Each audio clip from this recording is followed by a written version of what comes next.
This episode is brought to you by Indeed. Stop waiting around for the perfect candidate. Instead, use Indeed sponsored jobs to find the right people with the right skills fast. It's a simple way to make sure your listing is the first candidates see. According to Indeed data, sponsored jobs have 4 times more applicants than non-sponsored jobs. So go build your dream team today with Indeed. Get a $75 sponsored job credit at Indeed.com/podcast. Terms and conditions apply. K-pop Demon Hunters Haja Boys Breakfast Meal and Huntrix Meal have just dropped at McDonald's. They're calling this a battle for the fans. What do you say to that, Rumi? It's not a battle. So glad the Saja Boys could take breakfast and give our meal the rest of the day. It is an honor to share. No, it's our honor. It is our larger honor. No, really. Stop.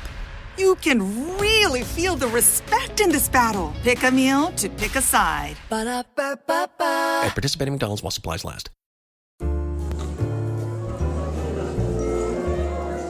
So, faced with the question, where did they go next with this podcast? The guys were recently joined by legendary musical genius Bruce Dickerson, who's agreed to be the new producer of the Stack and Benjamin show. They were all excited to meet him. Hey fellas, I'm Bruce Dickerson. Yes, the Bruce Dickerson. You have a dynamite sound, fantastic sound. I have only one suggestion. More cowbell.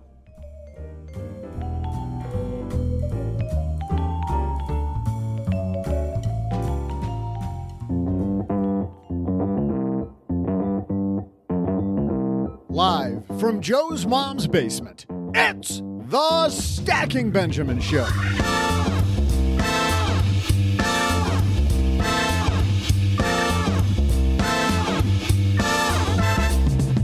I'm Joe's mom's neighbor, Doug, and when's the last time you negotiated for a better salary?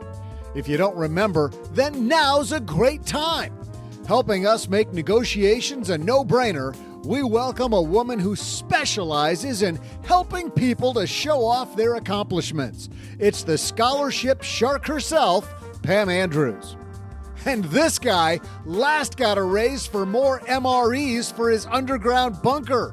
From LenPenzo.com, it's Len Penzo. And the guy who is always involved in negotiations with his kids and even sometimes wins, it's OG. Plus, are you over 50 and nearing retirement? Landing the plane can be a complicated process. So during today's Friday FinTech segment, we'll shine the spotlight on a company that has an app to make this process easier. Rhian Horgan from Silvur. Later, we'll magnify Corey's money. He wants to know about investing in real estate. Should he do it? And if so, how? And I'll wow you with some of my celebrity-themed trivia. And now, a guy who should pay very close attention to the woman from Silvur, it's Joe Saul-Sehy. I think there's an old guy joke in there, but hey, I'm happy with the gray hair. This is, by the way, finance is the one place where having gray hair is phenomenal. I remember when I was a financial planner, just the fact I had glasses. They asked me if I wanted to have contacts, and I'm like, no. I want to be able to strategically take the glasses off and point them. Anyway, welcome to Friday. I am Joe Saul-Sehy, Average Joe Money on Twitter. And what a band of characters we have with us today. We'll save our special guest for last, but let's start across the card table from me where my friend OG is here. I love your gamesmanship of financial planning and glasses etiquette. Yeah, well, anything to win, right? Like, 3 out of 4 doctors think you're wrong. Tell me again what your retirement goal is. Yeah, it's so good. Sit back in the chair, nod. Do you gnaw on the bottom of them too while you're thinking? I don't think about that. Not sure. And the whole time, like you knew 10 seconds into their question what the answer was. Well, yeah. How are you, man? Good. Another Friday. It is another Friday. And guess who's here with us? You. And the guy deep under Los Angeles, Mr. Len Penzo, joins us. You know what? I was just thinking, why can't you take out your contact and point it at somebody? I think that would Or better yet, if you had a glass eye. I was thinking about that. Take out your glass eye and go. Glass eye out and point it at. I see you. That'll make a point. You know how there's these horrible jokes that haunt you that you learned when you were like 14? There was some joke about this dance and the guy with the wooden eye and gets up his nerve to. Is the punchline, I've got my eye on you. That would be a little freaky in a meeting. Knowing you'd be cracking up and the client's walking out the door. You're like, hold on, wait a minute, I got more. Yes. Exactly. And the woman wondering what the hell she's doing here. It's the woman who's going to save this show. It's the scholarship shark herself. Pam Andrews joins us. Hey, Joe. Hi, OG. Hi, Len. You have any dad jokes for us? I don't. I was sitting here thinking I have absolutely no dad jokes, although I do have sort of maybe a parent joke, especially now that everyone can relate with a lot of families, having to school from home, because of COVID. So what do you call a mom in the corner talking to herself? I don't know. A parent-teacher conference? Yes. Very good. Yes. Correct. That's about all I have. That's it. I have nothing else. So. And she's done. Drop the mic. Pam's out of here. Pam has better than anything that OG and I just came up with. So good job. Pam, you help us help people get scholarship money, which is why I'm glad you're here, because you're going to be able to help us with you do a ton of negotiation with helping students negotiate and put their best foot forward. Absolutely. And I think that the sooner students begin to think about this process, the better. I mean, of course, little kids are negotiating all the time. So the skill is there. It's just really understanding it, fine tuning it, and really using it to achieve your ultimate goals, whether it's your college goals or your career goals. So I think we all, to some degree, have negotiation skills. And you also have an awesome podcast about this very topic. I do, the Scholarship Shark podcast, talking on college admissions and financial aid. Well, you're going to help us today. We're not going to talk about college. We're just going to talk about negotiating. We got 3 expert negotiators here. Pam's here, OG's here, and Len's here. But first, all right, let's get this party started, everybody. Hello, darlings. And now it's time for your favorite part of the show, our Stacking Benjamin's headlines. Our piece today comes from The College Investor. Robert Farrington and the team over there do a really great job. This is 9 salary negotiation tips for recent college graduates. If you want to follow along, just head to our show notes page at stackingbenjamins.com. But we're going to go through these one by one because I found each of these pretty interesting. And Pam, as the guest, let's start with you. When we talk about long-term repercussions of your starting salary and what that means, Cameron Morrison, who's a headhunter and recruiter for startups, writes that the number one tip that Cameron has, Pam, is to be the second to speak. At first, I thought, oh, okay, I get that, like a used car lot, right, at the end. But I even thought that during a salary negotiation, during an interview process, speaking a little less and being pretty succinct, I think might make you more likable. I think so. I think just saying what you need to say and just pause and wait and just, kind of hear what they're saying and allowing them to think and process out loud and even lead some of that, knowing what your end game is. But I do like that when you actually just say a little bit and you just say absolutely nothing. I think a lot of times we don't like silence. It just feels very uncomfortable and we feel like we have to fill it with something. So a new graduate may feel like, well, let me just give all my credentials or my experience, my internships, my, what I bring to the table. But maybe even just answering the question and just pausing. And it shows that you're also reflecting and thinking about what they're saying as well. And you're just not quick to get a word out. So I actually like that tip. Len, when you interview people, or do you interview people in your job? Absolutely. Yes, I do. Do you find that people that speak less, you like them better? I don't like people that try to dominate the conversation. That's for sure. Can I interrupt here for just a quick second? It started already. I teed that one up, didn't I? Yeah, that was pretty good. That one up for you, OG. Yes. But no, if they dominate, I don't like it. If they're quiet, I don't mind as long as they when the time comes for them to present their qualifications, that they can articulate them adequately. So it's okay. Yes, that's totally fine.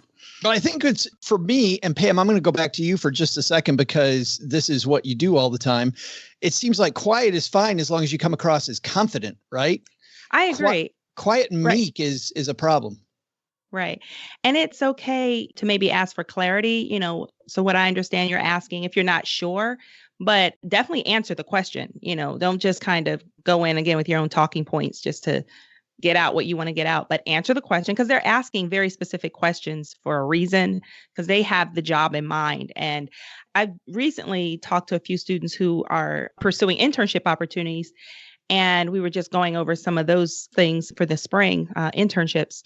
And one thing I talked about too was just making sure that you listen and you answer all of the questions. If they have many questions, can you tell me about a time when you were involved in a project and what was the outcome and were you pleased with the outcome? So, you want to begin to think and make sure you're hitting all of those because they're asking those questions for a very specific reason. Maybe they want to turn over a project and have you do some project management roles or responsibilities. So I think just thinking long enough to process and to answer everything is really good. Now, not that like eerie dead silence where it's like crickets and awkward, like a bad first date, but blind date maybe. But that you're thinking and you're answering each of the questions. But I think that silence is okay. OG, let's bring you into the discussion as long as the interviewer knows that you're thinking about it. I mean, Pam talks about the awkward silence, but it's okay to sit there for a second and get your thoughts together. One of the ways to do that is, like Pam said, to restate the question. So the question that I hear you asking is this, let me answer this or handle it that way. I can think of a couple of just what we're talking about being the second to speak and thinking about it. And one of the reasons behind that, especially when it comes to like salary negotiations, which is the context of this article, is because you have this anchoring. Right. And every week on this show, when we have the quiz question, the trivia, it's always the first person who puts the anchor in there. It's like, how many billions of dollars did it's like, oh my gosh, 3 billion. And then like whatever number you had in your head goes out the window because now you've got that $3 billion anchored or whatever it is, for the trivia question. So that's a very real example. I can also wait a minute though, but hold on a second, that OG. The problem is if you're the second one to say a number and the other person anchors, let's say that it's Len doing the negotiation. Len sets a really low number. Now he just set the anchor much, much lower than I would have versus if I just set a number that was maybe the number I really wanted, I might have anchored him at a higher number. Well, except for the fact that you're not the one coming from the position of power, generally speaking, when you're in the salary negotiation. If you have an idea in your mind of what you want to be paid, the other person should have an idea of what that salary band looks like. As the hiring manager, you're probably rewarded for getting people to hire them at less pay. So that this job is between 50 and 70,000. And if they come in and go, yeah, I was really hoping to be somewhere between 40 and 50 and go, hey, do I have a deal for you? 51.5, and you're the hero, you look great. But if you don't have any idea, if you know that salary range is 50 to 70, and this comes to preparation of the person being interviewed, if you think you're worth 40 to 50, but the job is 50 to 70 and you say 50, hey, that's on you. You better know that it's 50 to 70 and then be in the ballpark. Another great example of this, I was going to say, is answering the question. The first thing that I thought of, Pam, when you said answer the question that was asked is when you get pulled over for a traffic violation, right? Do you know why I pulled you over? The answer to that always is no. If you say, yeah, I was driving 10 miles an hour too fast back there, the cop's going, so 10 miles an hour too fast. Good job. Thank you for incriminating yourself, dummy. It was probably the marijuana in my trunk. Exactly. It's maybe the dead person I've got in the trunk. I don't know. Is it blood pooling out of that again? I was stopped earlier for the same thing. Again. Let them be the ones that go, let them be the ones that say, you were driving too fast, and you can say, oh, I'm sorry. You don't have to like have an affirmation of guilt. You can just say, I was unaware of that. It's like you were driving 97. It's like, oh God, thank God your radar gun's off. I had me at 103. Don't say that stuff. Be the second to speak. Cheryl and I were driving along Lake Champlain, and there's a bunch of little islands in there, and there was some construction going on. And I get through the construction and I notice that there's this cop follow me with his lights on. And we were having this discussion about where we were going to live next. And I pull over and the police officer comes to the window and says, "Do you know why I pulled you over?" And I seriously had no idea. I said, "No, officer." He goes, "So you didn't see the sign that said that because of the construction, the speed limit was going down by 15 miles an hour?" And I said, "No." He goes, "So you didn't see the two blinking signs where they're blinking on and off?" And I just looked at him and I looked at Cheryl and she starts laughing because we were having this really in-depth conversation. I go, "Honestly, no." He goes, "And you didn't see the two signs after that and you didn't feel the speed bump?" You're like, "I thought that was just another body." It more felt like a small child. That's a time when I thought that the anchor maybe should have been someplace else. But what you're talking about doing your research, Len, when you're interviewing people, it says here in the piece, this is the second tip, looking at places like salary.com and Glassdoor. How many people that you're negotiating with, do you know that they've done that type of research? Hopefully almost all of them. I mean, I think most people have a good idea of where they're at. One thing that they will do, the smart ones, they will say, well, what is, they know the position, they'll know the level. There's certain levels for your, are you a grade 1 or a 2 or a 3? And the smart ones will ask, they'll say, what is the salary range for this position? I mean, they'll just come out and ask it. And that's a fair question. And you have to answer it. You can't lie. And so you give them the range. Because here's another thing. When you apply for a certain range, you're in a certain range. Just because you're going to ask for the high end of that range, you got to watch it because you might end up stymieing yourself. I mean, you'll be right up against that glass ceiling, or it's not a glass ceiling. You'll be right up against that ceiling right when you start work. So that might be a signal to you if it's at the top of that range that maybe that position is not for you. And then it's time to negotiate a higher level or move on because, like I said, you'll be stymied. Len brings up an important point, I think, Pam, which is, and especially with the people you work with, people in college, people just getting into the work world, Len talks about asking questions. People, especially when you got somebody across the table from you that's 25 years older than you, it can be a little intimidating asking all those questions. It can. And that's where practice comes into play. I'm going to tie it back into a little bit of what I do. So if a student has to interview for the college admissions process, whether it's to get into school or maybe they're applying for a very competitive scholarship and they have an interview or an college honors program, there's still that age gap. You're not talking to your peer. So those kinds of skills are very much transferable and you're going to use them over and over and over again. So all the more reason to develop it early on, whether you're negotiating your very first job at the, local restaurant or waiting tables or, practice those skills. So you're right. You're going to most likely have that age gap with someone who's, depending upon if you're a new graduate or you're very early 20s, it could be someone as old as your parent, maybe. Definitely someone with some significant age, or it could be a group of people. It's not uncommon to have a panel, where you have multiple rounds of an interview. Yeah.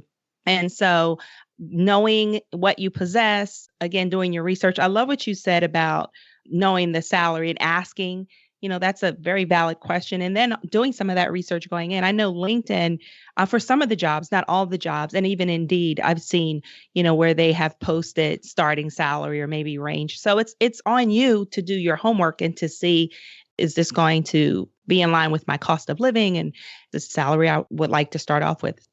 Oh, gee, the third thing on here is to exude confidence. What tips do you have for somebody getting right into the working world to exude confidence? Be confident. Be confident. Joe, can I take this? This is one, I think it's important. And I think most people, there's a lot of young people especially, will make this mistake.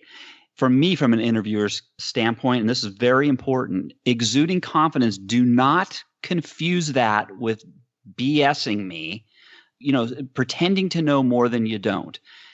To me, a great example of exuding confidence is being able to say you don't know. And so if I'm asking a question and I have a candidate on the other side of that table from me, I love it if they are confident enough to admit they don't know. And a great answer is, I don't know, but I'm sure there are many people in the organization that I can learn from. This is especially for young engineers or young anybody, really. I mean, that's part of, and I'm telling this with my daughter, who's right now working to be a vet tech. She's in a vet's office and she's just starting out. And I tell her, it's ask questions and don't pretend to know something you don't, because that is confidence right there, being willing and able and to go out and ask those questions and admit you don't know things. Pam? I was also going to say, I think being prepared, like preparation helps with confidence. And so going into it, I mean, there are so many great resources that young people have at their fingertips that I don't think they take advantage of. So I'm going to go back to LinkedIn. One of the things you can do in LinkedIn is to search for people at that particular job. Part of that research can be reaching out to them and talking to them. So I'm going to tie it back to what I do with students.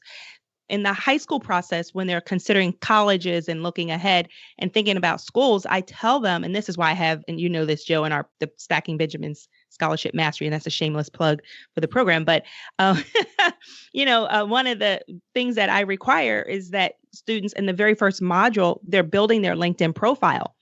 And so when you're thinking about that as a high school student, beginning to connect with professors, with research opportunities, with internship opportunities, with faculty that you may want to be a TA, a teacher's assistant, or, have some meaningful experience. Again, what you do early on transfers to later on in college and beyond. So having that confidence, do your homework, reach out, search for people who work, search for people who have that position and talk to them. What do they love about the job?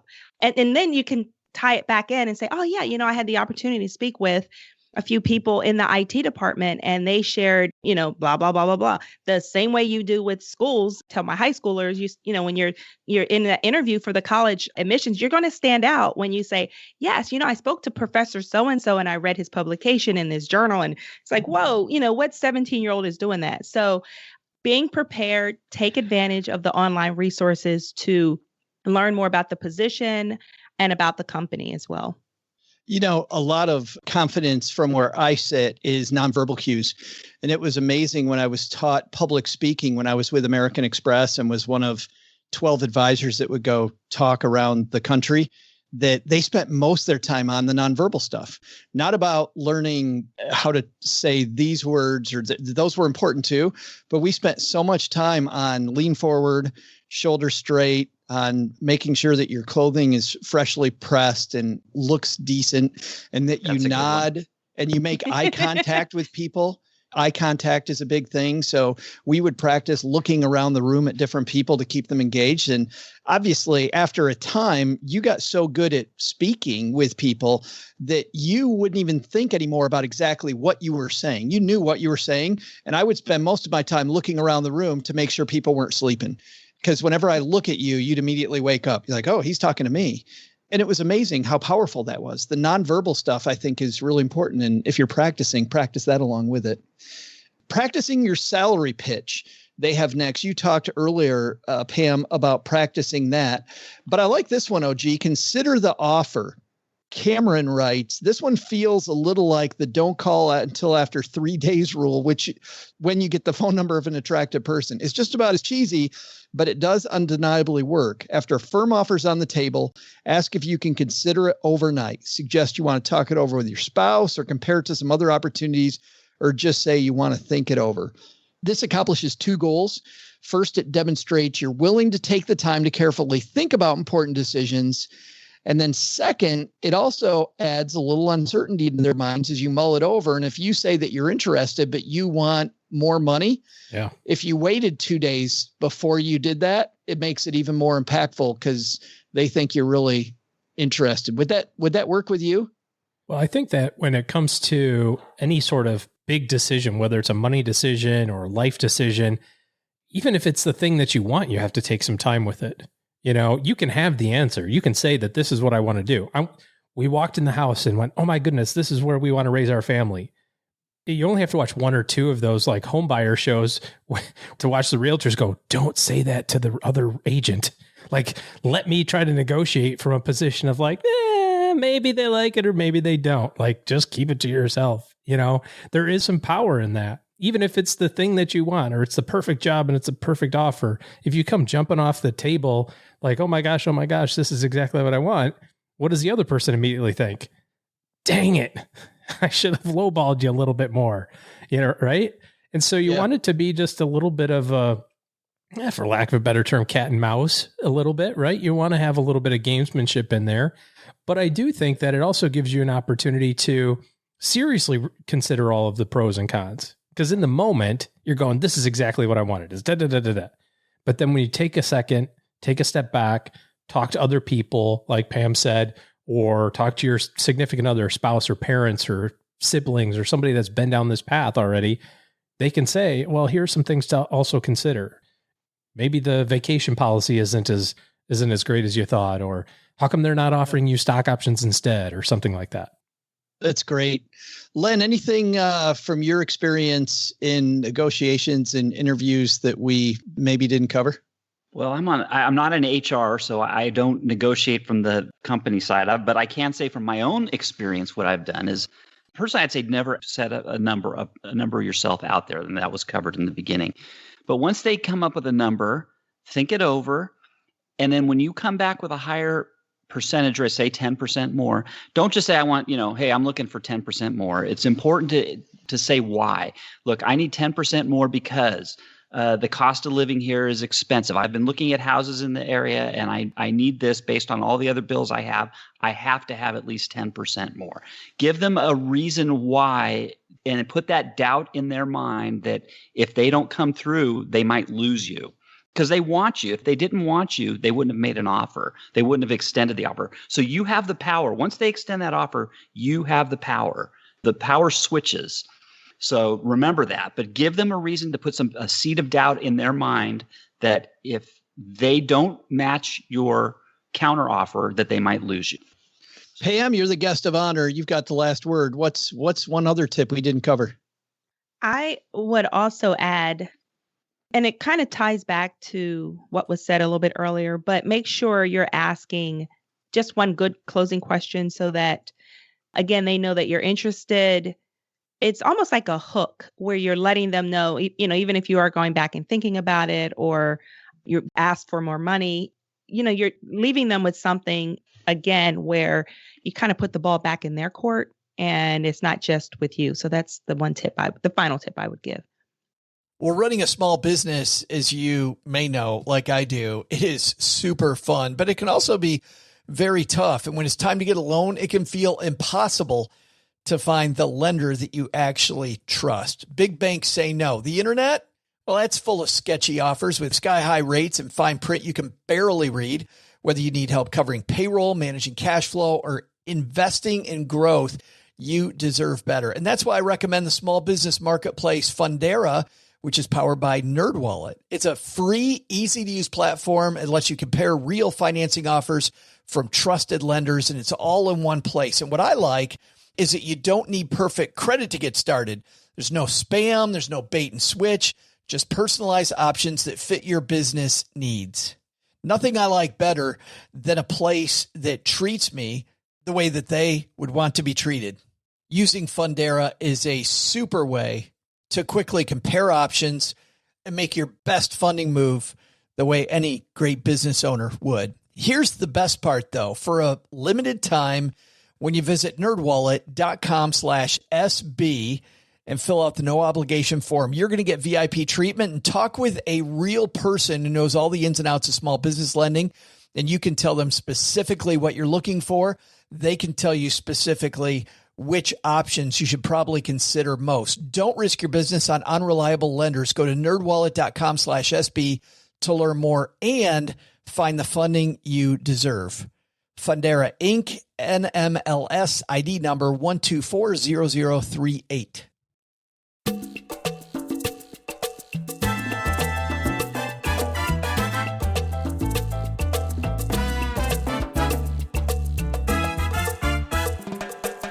It's Friday, and that means it's Friday FinTech.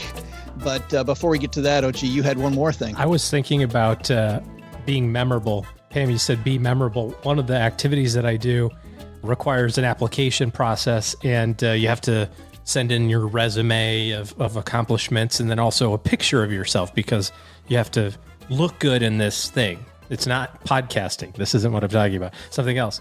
The hiring that's why we went into podcasting. Exactly. You don't have to look good. I know. So the hiring manager for this was telling a story about how somebody sent in their picture, but it was them in a clown suit.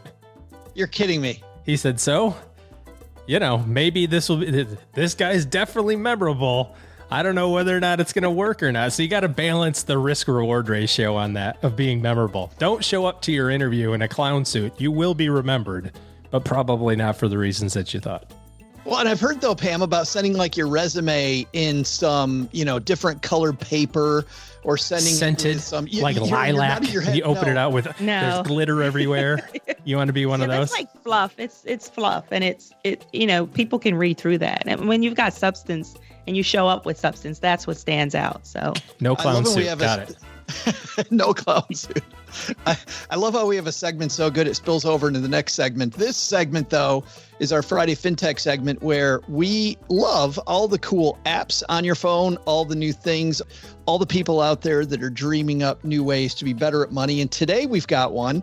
Len, I suppose this one's for you and I only on this call because this is for people of a certain age. The app is called Silvur. It's the first all-in-one app dedicated to helping baby boomers navigate retirement. Are you technically a baby boomer? I'm a Gen X. I'm the vanguard of Gen X. I'm Gen X. I'm Gen X as well. So this isn't for either of us. But I love what they do here, and the interface is super slick, and I wanted to hear more about it. And plus, this is an area where we don't see that many apps. So I'm really excited to hear about innovation for baby boomers. Let's say hi to Rhian Horgan from Silvur. And on my dad's shortwave radio from Silvur, I'm happy to be talking to my new friend, Rhian Horgan. How are you? I'm doing great, Joe. Thanks for having me on. Well, your app is so fascinating to me because usually, as you know, Rhian, we're talking to the 20-year-olds, right?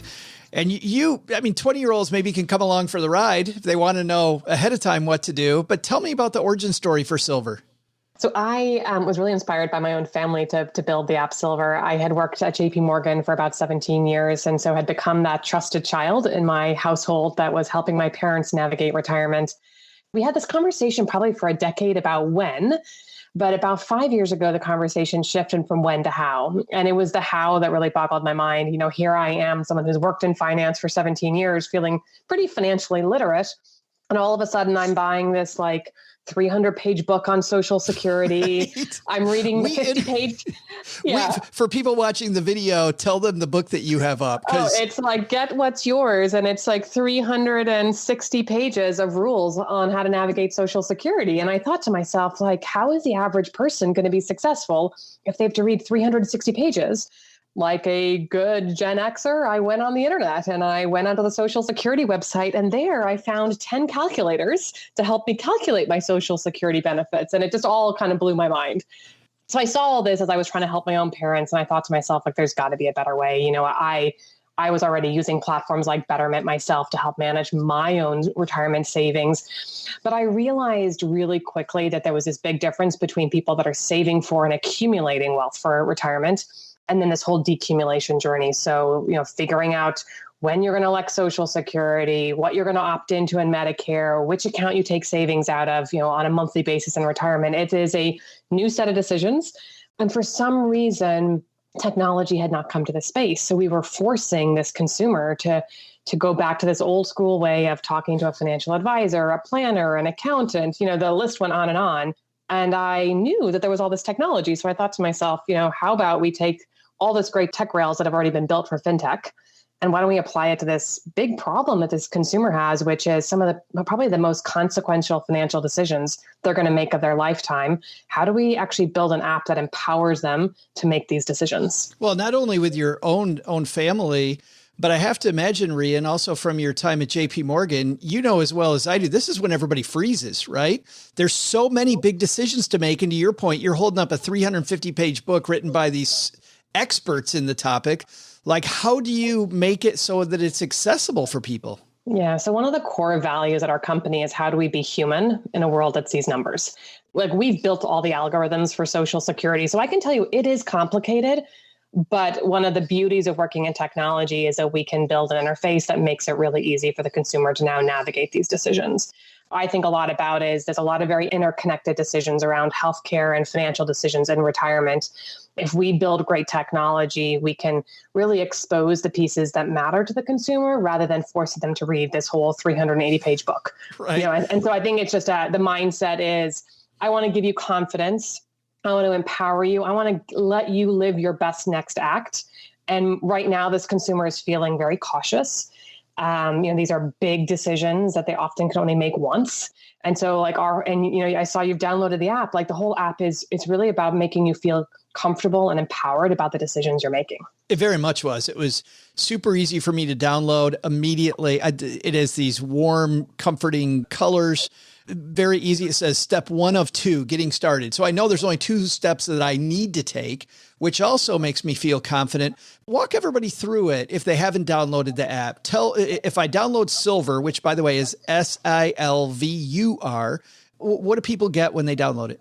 Yeah, so getting started with Silvur is really easy. We're going to ask you a couple of questions around your age, your gender, your marital status. That's important as you enter into retirement because you might, if you're divorced, for example, have divorce benefits associated with Social Security. We're going to ask you a few pieces of information about your savings. You can either connect your accounts with Plaid or you can enter the information yourself. And from that, the first thing we give every single one of our customers is a free retirement score. The idea behind the retirement score is that we kept hearing from our customers that they were afraid of running out of their savings in retirement. And no one was really able to say how long their savings were going to last. So what we've done is we've actually created this retirement score that very simply tells you the age at which your savings run out. So, Joe, you may be in the midst of doing it. And let's say the number that comes out is 85.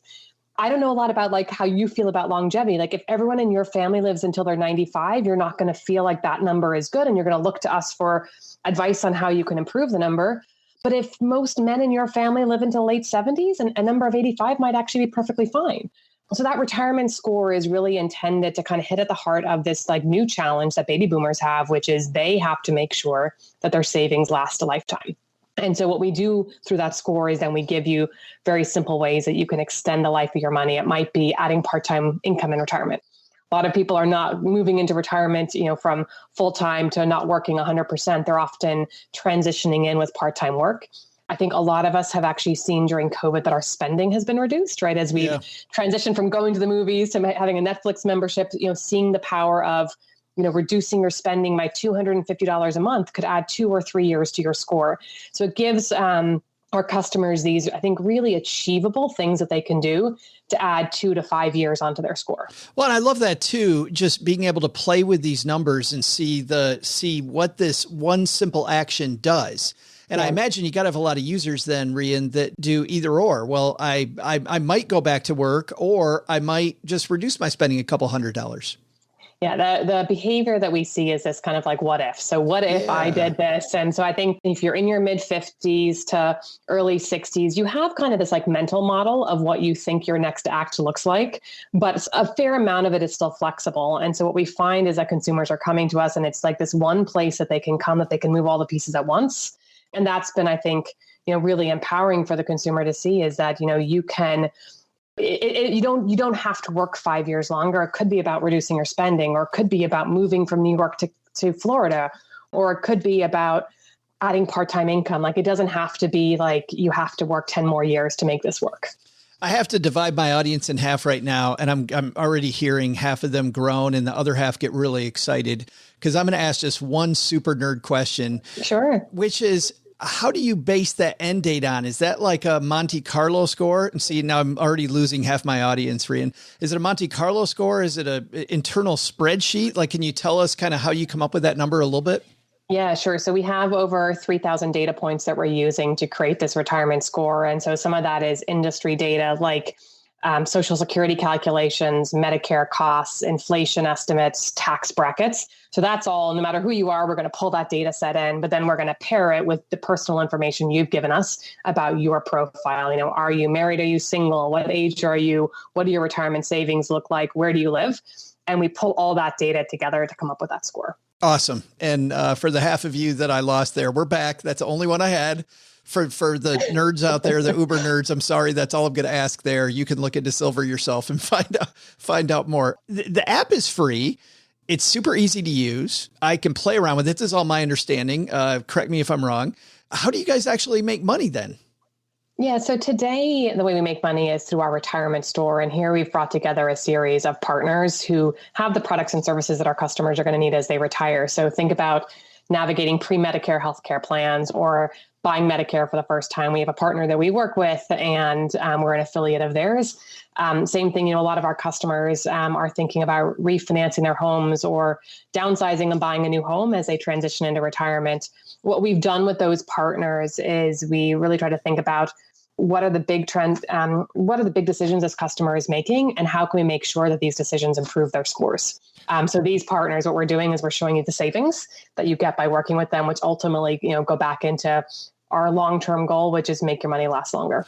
Gotcha. So there's no additional fee to go through you guys to use any of this stuff. It's the same price as if they went there, but you're showing people how to plug it in. Exactly. And look, I think what, many of our consumers are coming to us just for, I would call it like a second opinion. It could be that you have your own plan, right? And you want to just like check in with us and get like another view. It could be you even have a financial advisor and you just want to have like an independent check on it. What I find is that our consumers are really savvy. They've, if you're in our average consumer is 58 years old, they've been buying financial products for 30 years. They want to do their research and they want to get really smart and be informed as they make these decisions. And our goal is to be there to like help them feel smart about the decisions they're making. One of my favorite commercials out there is this new series. I think it's Geico commercials that are all about not becoming your parents. Have you seen those? Yeah. And your app is built specifically for your parents. Was there any special considerations you had to make because you're working with people who are older? So I did a little Google stalking of you, Joe, before I got on. So I hope I don't embarrass you. So you're not quite our consumer, but you're pretty close, right? So late Gen X, not quite baby boomer. I was going to say, I just joined AARP. Yeah. Okay. Right. So there you go. So there's a tremendous amount of age bias out there in the market. Most of the technology community believes that if you're over the age of 50, you don't know how to use your phone or your computer, which is just ridiculous. Remember, baby boomers invented the internet.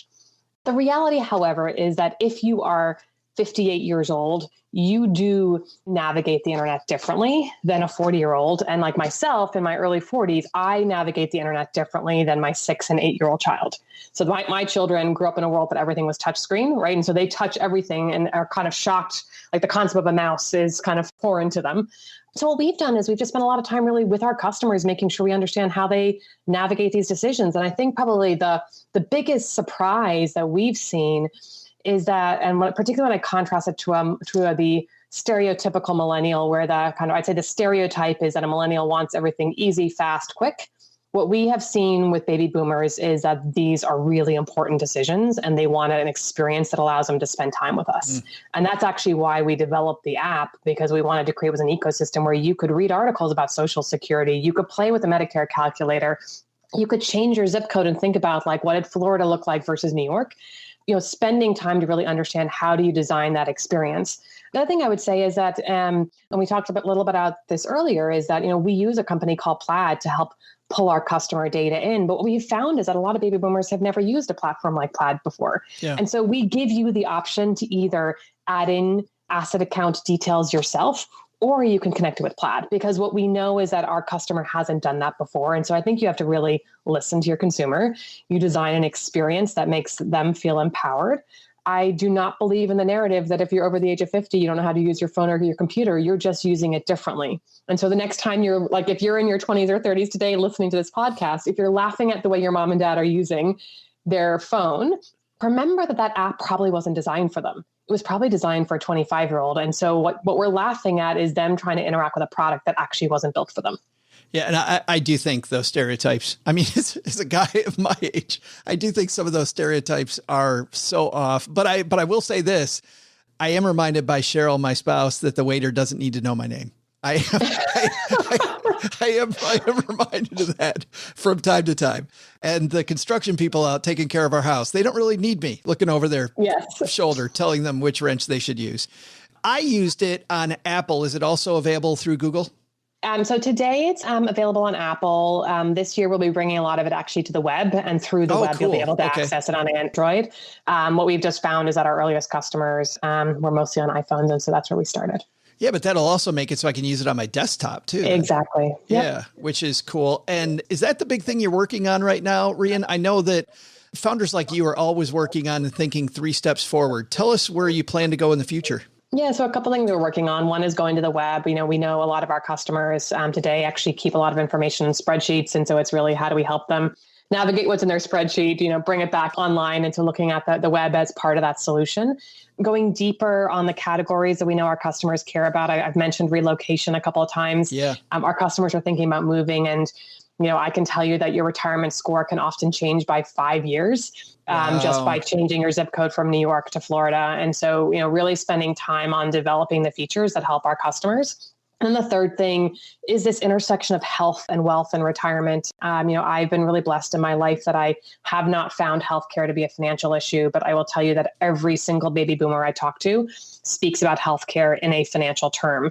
And that's because the average American couple will spend $280,000 on healthcare over the course of retirement. And that's, by the way, excluding spending any time in a nursing home. So you think $280,000, that's a financial issue. Unfortunately, today, the financial advisor community is really ill-equipped to have conversations about the cost of healthcare and retirement. And that's where I actually get really excited about our ability to help our customers budget for healthcare within their plan. And so for us, it's all about how do we help you go deeper, understanding, what your health profile looks like, understanding what sort of insurance you have today versus what you're looking to have in the future, creating that more precision around the healthcare plan, I think will be very, very important as, consumers face these kind of skyrocketing healthcare costs. Biggest worry I saw when I was a financial planner, and it's so much more expensive today than it was then, was how am I going to handle healthcare? I mean, there was no bigger issue. That was it. Yeah. There's part of it, though, that's known and part of it that's unknown. So I think there's the known, which is the Medicare piece. And so that, I think, through a lot of the data that's available today, you can actually fairly precisely add a lot of information to your budget through our app, and we'll be adding features there. The unknown is the long-term care piece. Right. And, I hear a lot of our customers saying, well, look, that's probably what I'll use my home for. So, the kids might get an inheritance, but that's only if I don't need to be in long-term care. And so I think that's, there's going to be an evolution there, but it's a crisis that we have in America, which is, the cost of healthcare, particularly the unknown piece, not only creates the anxiety, but it creates this massive financial liability. It's called Silvur. It's spelled Silvur. We'll have a link in our show notes at stackingbenjamins.com if you're out walking the dog. Rhian, thanks a ton for talking to a different set of people than we usually talk to. We're talking about fintech. I really appreciate it. Thanks so much for having me, Joe. I appreciate it. Hey, trivia fans, I'm Joe's mom's neighbor, Doug. And did you know that today is Oprah Winfrey's birthday? If you didn't know, she's actually pretty rich, which has got me thinking. She made her money from having a TV show. I can totally do that. I've already got the name of it, too. It'll be called Deep Thoughts with Doug. During the show, I'll ponder some of life's most difficult questions like, if the number 2 pencil is the most popular pencil in school, why is it still number 2? Or, what was the best thing before sliced bread? I'll have a few more perplexing questions for you after today's trivia. Since we're honoring Oprah, how many episodes of The Oprah Winfrey Show have there been?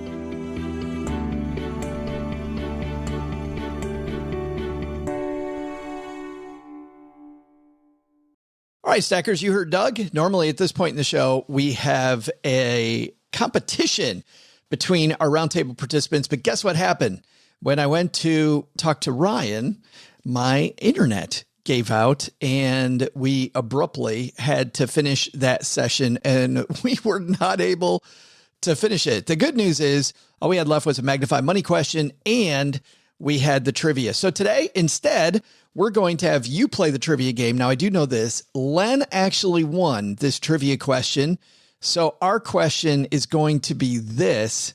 What was Len's answer? And the person who is closest to Len's winning answer is going to win some Stacking Benjamin swag. So here's the deal. Send it to me, joe@stackingbenjamins.com, your answer. And we will play the trivia game with everybody who wants to play it. That should be some fun, shouldn't it?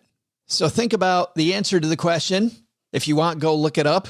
I don't think looking it up is going to help in this case, but we'll be right back with Doug's thrilling answer. Well, there's nothing that relieves stress more when you have had a long day, you are completely fried, and you're thinking to yourself, maybe I'll just go out to dinner. But then you think about all those calories, all that money out of your wallet, and then you realize that you can eat healthy because you found Factor. Factor is ready in 2 minutes. Factor shops, preps, cooks, and delivers straight to your door, so you have more time for everything you love this spring, and you don't have to worry about eating healthy and going outside your budget because you've got the food sitting there in the fridge that you had pre-planned. What is Factor?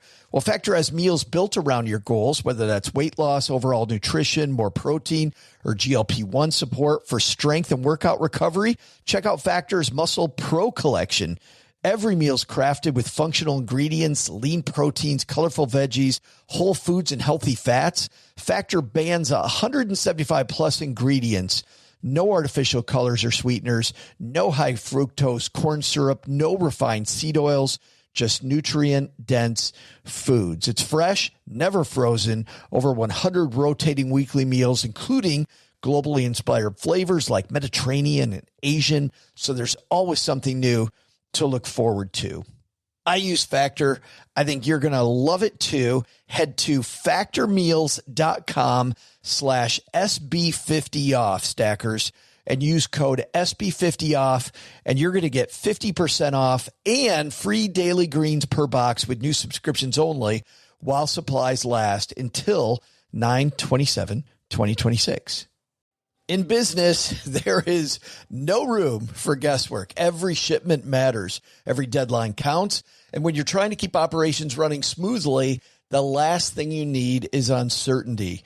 That's why reliability is at the core of USPS Ground Advantage. From the moment your package is first scanned in, it moves through a secure nationwide network, aiding in a timely and accurate delivery. You get near real-time tracking so you can keep up with your shipments. And with affordable upfront pricing, there are no hidden fees or surprise surcharges to throw off your cost sheets.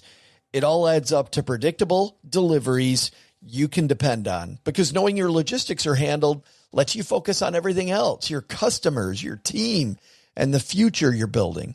Visit USPS.com/Ground Advantage to start shipping with confidence.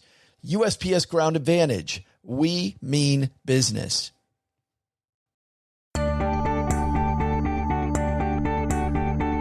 Hey, Stackers, thanks for tuning back into Deep Thoughts with Doug, with none other than your host, Joe's mom's neighbor, Doug. Unlike most people around here, I don't just talk a good game. I've created some episodes of Deep Thoughts with Doug. Check out this little slice.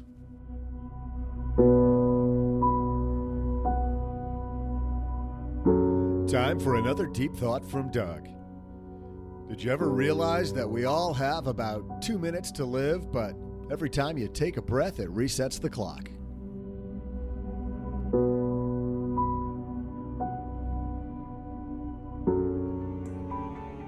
Love it? Stay tuned for more future classics like Why Do British People Never Sound British When They Sing? Or at what point does it stop being partly cloudy and start being partly sunny? And finally, this doozy of a question. Why do we drive on parkways and park on driveways? As you can see, I'll have no shortage of interesting topics to ponder. Let's get back to the host we're currently celebrating today, though. Our trivia question was, how many episodes of the Oprah Winfrey Show have there been? Well, Oprah's hit show aired from September 8th, 1986 to May 25th, 2011 with a total of 4,561 episodes. I'll have no issues coming up with that many deep thoughts. Here I come, Oprah. See ya.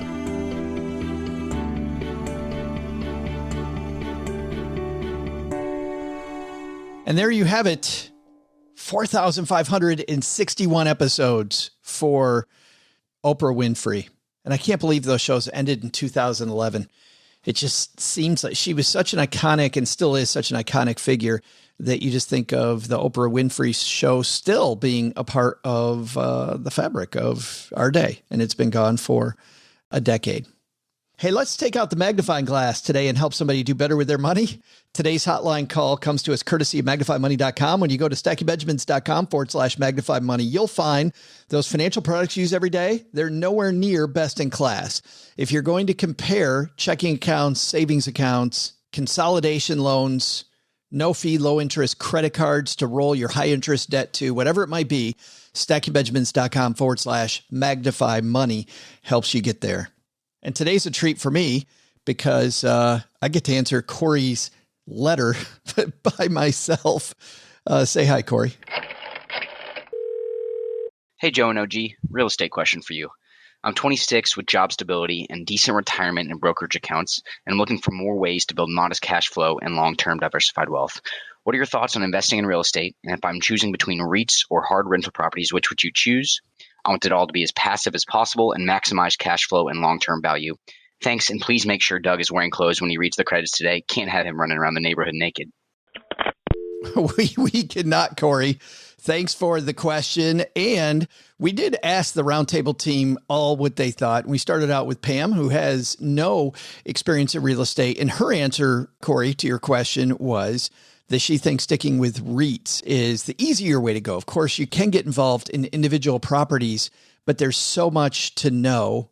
And there's a lot of legwork that comes with it. And our entire roundtable team, by the way, agreed with that assessment. And I'm going to also agree with that assessment. I've owned rental property. I am a fan of owning rental property. If you have the time to get into it, I think that you're also going to make a lot of mistakes when you own rental property. I know that my son owns 3 rental properties. He'll tell you he's made some big mistakes, and he's done things like taken Paula Pant's course. He hangs out on Bigger Pockets. He really knows a lot of good people in the real estate market. And there's a lot of bad people, by the way, in the real estate market. And he's surrounded himself with some really good people, and still things are different when you actually do it than it is on paper. So I would go get your feet wet very quickly if you're going to own individual properties. But my advice to most people is buy the REIT. It's much more liquid. You can't sell a house and get your money in the next few days. The REIT is liquid if it's a traded REIT, which is 99% of the ones that you would buy, like the REIT fund offered by Vanguard. You also diversify. So if there ends up being problems with the house or one property, that doesn't sink all of your money. Of course, if you hit it big time with a single property, that's fantastic. Also not going to happen with a REIT, right? I have seen when the market's gone up, some REITs that have done very well. I know at one point in my career, there was a REIT investing in nursing homes and long-term care facilities that did incredibly well. And this was a time when that section of the industry, there's a huge building boom and a lot of people getting into that. And this REIT was right on top of that. But that's definitely the exception, not the rule. But for more liquidity, for diversification, for ease of management, Corey, we really like the REIT over buying a single property. If you are going to buy a single property, do what my son did, do what a lot of great real estate investors that are friends of mine have done, and surround yourself with good people. Big thanks to Corey for the question. If you've got a question for us, head to StackyBenjamins.com/voicemail, and hopefully we'll have the entire roundtable team answer the question instead of just me at the end of the show. A lot of people to thank. You will find Pam Andrews' Scholarship Shark podcast wherever you're listening to us. You'll also find Pam's scholarship mastery course that she teaches for us here at Stacking Benjamins at stackingbenjamins.com/scholarship. Not open now, but you can get on the waiting list when we open it again here soon. Of course, you can find Len Penzo's lenpenzo.com on your browser. Just point it to lenpenzo.com. All right, that's going to do it for today. Doug, you got it from here, man. We brought this thing in for a landing. What should we have learned today? So what should we have learned today? First, take a lesson from our roundtable. To get your dream job with the right pay, make sure you know the market, know your worth, and can confidently sell yourself. Second, take a lesson from Silvur. As you near retirement, make sure to use tools at your disposal to see how far your money will go. But you don't have to be over 50 to plan for your retirement. But the big lesson? When you clean a vacuum cleaner, you become a vacuum cleaner. Deep thoughts and more at no extra charge. Thanks to scholarship shark Pam Andrews for joining us. You can learn more about our scholarship program that Pam runs at stackingbenjamins.com/scholarships. And you'll find her Scholarship Shark podcast wherever you're listening to us now. Thanks to Len Penzo. To see what's up with Len, you can find him at lenpenzo.com. And last, thanks to Rhian Horgan from Silvur for stopping by the basement. You can learn more about Silvur by heading to our show notes page or going to silvur.com. I would suggest they go to a spell check, though, because Silvur is spelled SILVUR.com. Got a guess for my trivia question? Send those to joe@stackingbenjamins.com. The closest is going to take home some sweet stacker swag. This show is created by Joe Saul-Sehy, produced by Karen Rapine, and engineered by the amazing Steve Stewart. Online, visit us on Twitter at SBenjaminsCast or on our Facebook page. I'm Joe's mom's neighbor, Doug, and I'm a lot deeper than you realize. In fact, sometimes I just stand in front of my mirror and reflect. SB Podcasts may receive payment on the show from sponsors and guests in the form of books, giveaway items, discounts, or other remunerations. That's a big word. There's no way you take advice from these dorks, but like Joe's mom always says, don't take advice from people you don't know. This show is for entertainment purposes only, and before making any financial decisions, consult with a real financial advisor.